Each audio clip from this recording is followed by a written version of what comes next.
Assalamualaikum warahmatullahi wabarakatuh. Kepada Bu Alfiana Indah Muslim dan Kak Riza serta Kak Faisal yang saya hormati, serta teman-teman yang menyaksikan video presentasi kami. Kami dari kelompok 5 ingin mempresentasikan mengenai stres, gangguan kecemasan, skizofrenia, dan GG afeksi. Sebelumnya, perkenalkan, nama saya Viva Oktaviani, lalu ada rekan saya Suniah Salasila dan Syarah Aulia Maharani. Yang pertama, saya akan menjelaskan mengenai stres. Menurut Sarafino, pada tahun 1994, ia mendefinisikan bahwa stres adalah kondisi yang disebabkan oleh interaksi antara individu dengan lingkungan. Ini menimbulkan persepsi jarak antara tuntutan-tuntutan yang berasal dari situasi yang bersumber pada sistem biologis, psikologis, dan dari sosial seseorang. Sedangkan Hawaii dalam Yusuf pada tahun 2004 berpendapat bahwa stres ialah reaksi fisik terhadap permasalahan hidup yang dialami sehingga fungsi organ tubuh terganggu. Dari uraian tersebut dapat disimpulkan bahwa stres adalah suatu peristiwa atau pengalaman negatif sebagai sesuatu yang mengancam ataupun membahayakan individu yang berasal dari situasi biologis, psikologis, dan sosial seseorang. Jenis-jenis stres di sini ada 5. Yang pertama, stres ringan. Stresor yang dialami secara teratur dan berlangsung beberapa menit saja. Yang kedua, ada stres sedang. Stres sedang ini stres yang berlangsung lebih lama daripada stres ringan. Yang ketiga, ada stres berat. Situasi yang lama akan dirasakan oleh penderita berlangsung hingga beberapa minggu. Yang keempat, ada stres akut. Stres akut ini merupakan respon tubuh terhadap ancaman, tantangan, dan tuntutan tertentu. Dan yang terakhir ada stres kronis, yang merupakan stres yang lebih sulit dipisahkan dan diatasi serta efeknya lebih panjang. Stres ini sudah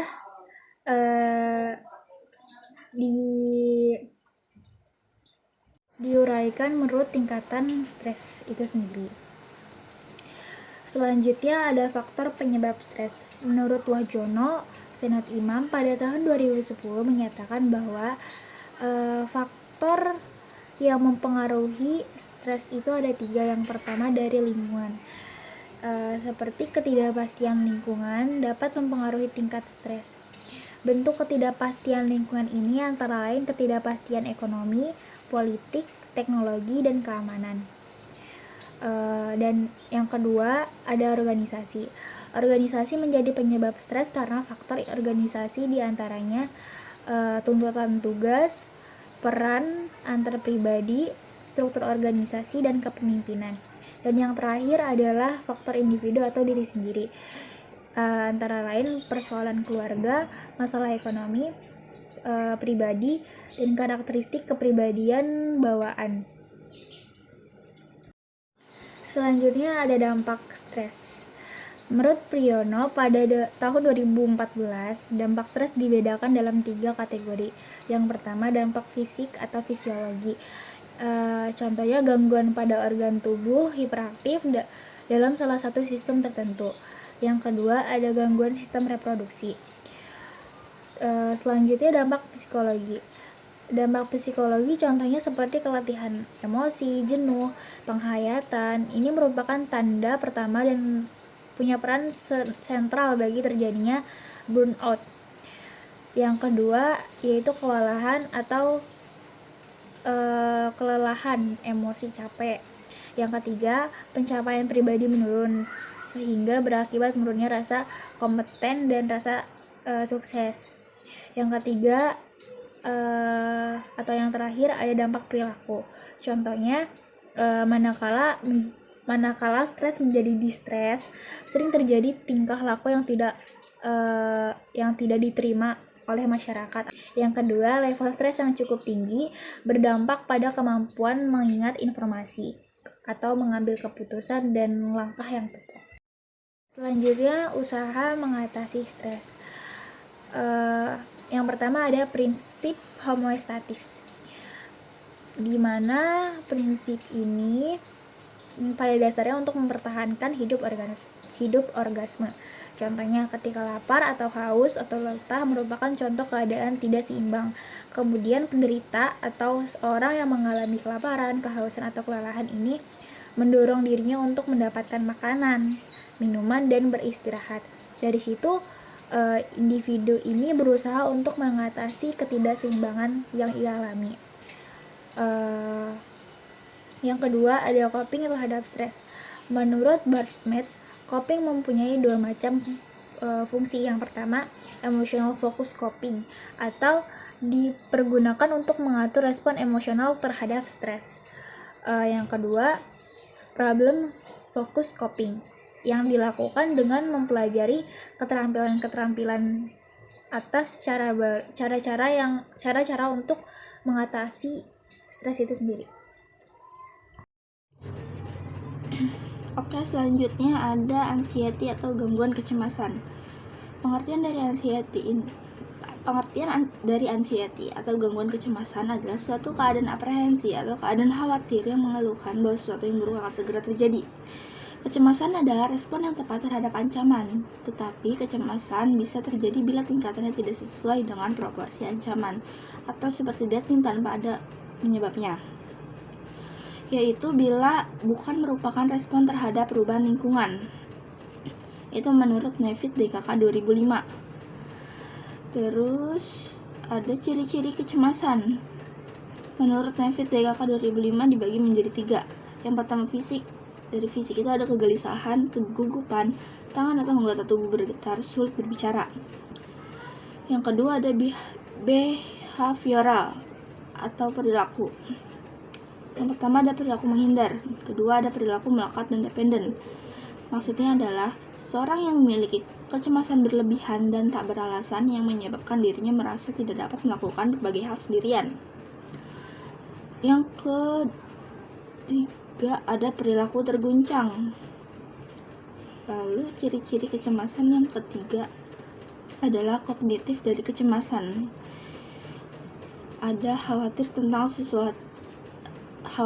sesuatu di masa depan, perasaan terganggu akan ketakutan, keyakinan sesuatu yang buruk akan segera terjadi tanpa alasan.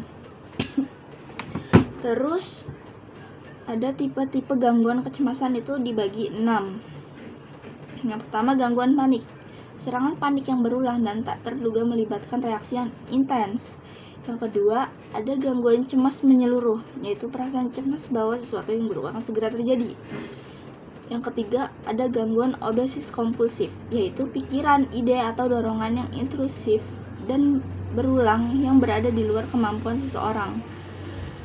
Yaitu maksudnya adalah pikiran berlebihan yang menyebabkan perilaku repetitif. Gangguan obsesif kompulsif ditandai dengan pikiran tak masuk akal dan ketakutan atau obsesi yang menyebabkan perilaku kompulsif. Yang keempat ada gangguan fobia, yaitu rasa takut dan agitasi sebagai respon terhadap ancaman. Yang kelima ada gangguan stres akut atau reaksi yang diperkirakan seseorang yang mengalami suatu trauma yang sangat berat. Maksudnya adalah stres akut merupakan kondisi yang terjadi karena adanya shock psikologis, pernah mengalami atau menyaksikan peristiwa yang mengerikan dan bersifat traumatis, menjadi pemicu timbulnya stres akut. Hal itu menimbulkan reaksi emosional negatif yang kuat dan bisa masuk dalam gangguan kecemasan. Yang keenam ada stres pasca trauma, yaitu reaksi maladaptif yang berkelanjutan terhadap sesuatu pengalaman traumatis. Maksudnya adalah gangguan yang ditandai dengan kegagalan untuk pulih setelah mengalami atau menyaksikan peristiwa yang mengerikan. Kondisi ini bisa berlangsung berbulan-bulan atau bertahun-tahun dengan pemicu yang dapat membawa kembali kenangan trauma disertai dengan reaksi emosional dan fisik yang intens. Selanjutnya ada skizofrenia. Skizofrenia merupakan salah satu bentuk gangguan psikosis yang menunjukkan beberapa gejala psikotik ditambah dengan cerita lain seperti jangka waktu, konsekuensi dari gangguan tersebut, dan tidak tumpang tindih dengan gangguan lain yang mirip. Pasien psikotik tidak dapat mengenali atau tidak memiliki kontak dengan realitas. Beberapa gejala psikotik adalah delusi, halusinasi, pembicaraan kacau, dan tingkah laku kacau. Kemudian ada gejala skizofrenia, yaitu ada dua gejala positif, yaitu delusi atau waham, yaitu keyakinan yang tidak rasional meskipun telah dibuktikan secara objektif bahwa keyakinan itu tidak rasional, namun penderita tetap meyakini kebenarannya. Kemudian ada halusinasi, yaitu pengalaman panca indera tanpa ada rangsangan, misalnya penderita mendengar bisikan-bisikan di telinganya padahal tidak ada sumber dari bisikan itu. Kemudian ada gejala negatifnya, yaitu alam perasaan tumpul dan mendatar. Gambaran alam perasaan ini dapat terlihat dari wajahnya yang tidak menunjukkan ekspresi.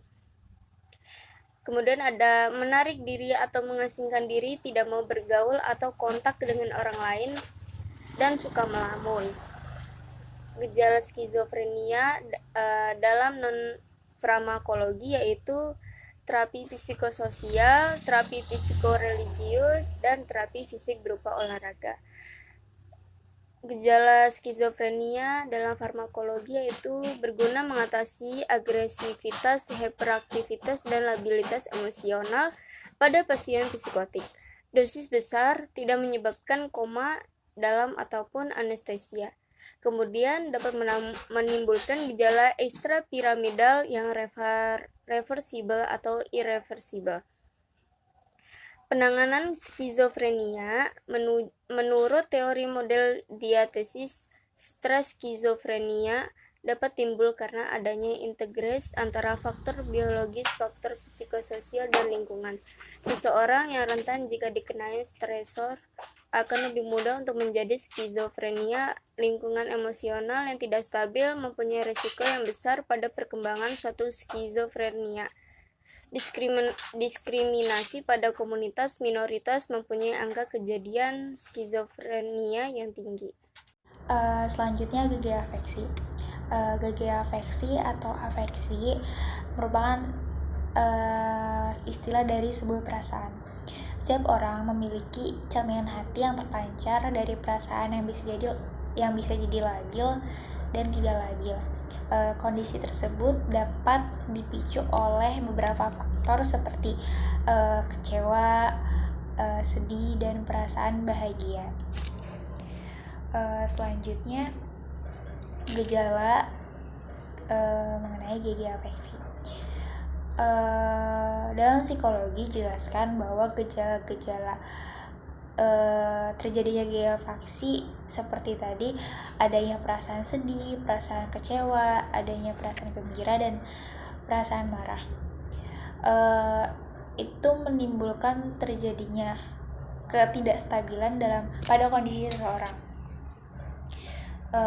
Penanganan untuk gangguan kesehatan gejala afeksi, untuk menangani gangguan mental organik diperlukan dari dokter spesialis saraf atau dari dokter ahli kejiwaan, biasa disebut psikiater.